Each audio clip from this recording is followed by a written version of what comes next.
Sehingga Nabi dulu cara ngendikan tuh unik. Kata Nabi, da'un nasa yarzuqu wahu ba'duhum ba'du.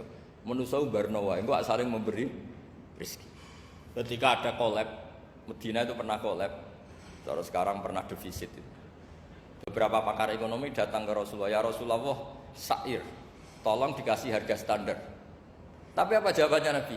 La tusairu fa inna Allaha huwal musair. Kamu jangan kasih harga, Allah sendiri yang menentukan harga itu.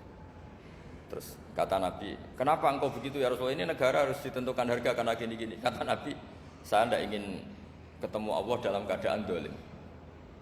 Tapi ini tentu di teori ilmu modern ini masalah. Tapi menurut orang modern.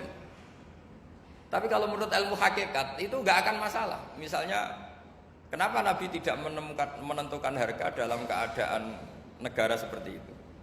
Jawabannya pakar-pakar hakikat. Ya saya ulang lagi pakar-pakar hakikat begini. Misalnya ada orang menimbun supaya nanti harganya mahal. Terus ditimbun terus sampai nunggu harganya mahal. Lama-lama dia sadar kalau timbunannya nggak ada gunanya karena ternyata orang nggak beli. Nah, ketika orang nggak punya kemampuan beli, yang menimbun juga tidak punya uang.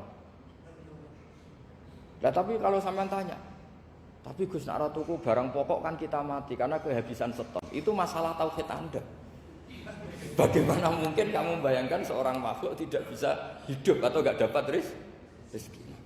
Nabi itu orang yang sampai ke derajat hakikat dari tidak pernah bayangkan gitu.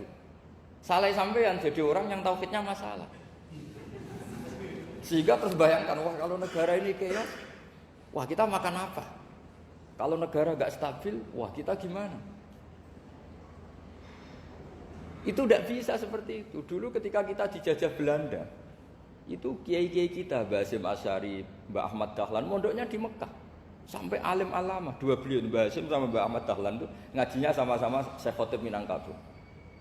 Cuma Mbah Hasyim lebih menekuni ke Syekh Mahfud Termas, yang satu menekuni Syekh Khotib Minangkabau.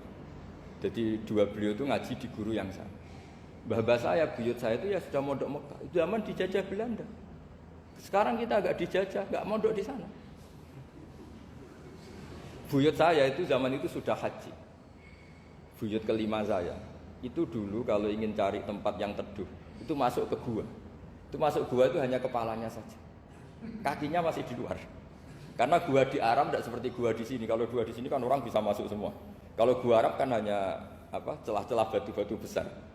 Sehingga ketika Rasulullah hijrah ke Madinah, singgah di Gua Sur, kata Abu Bakar gimana? Andai kan yang ada orang kafir di depan gua, kata Abu Bakar gimana? Andai kan mereka melihat kakinya pasti melihat kita, karena gua di sana itu satu tubuh tidak bisa masuk penuh. Kalau gua di sini kan ada yang mobil saja bisa masuk. Nah itu bahasa saya kalau mau istirahat itu masuk gua, separuh badan di dalam gua, separuhnya masih di luar.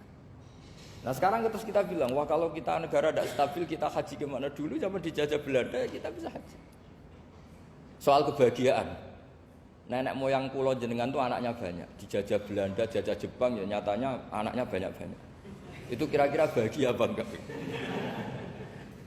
Nah, artinya gini, ya tentu kita tidak ingin dijajah itu tentu ya. Tapi kita ini selalu latah.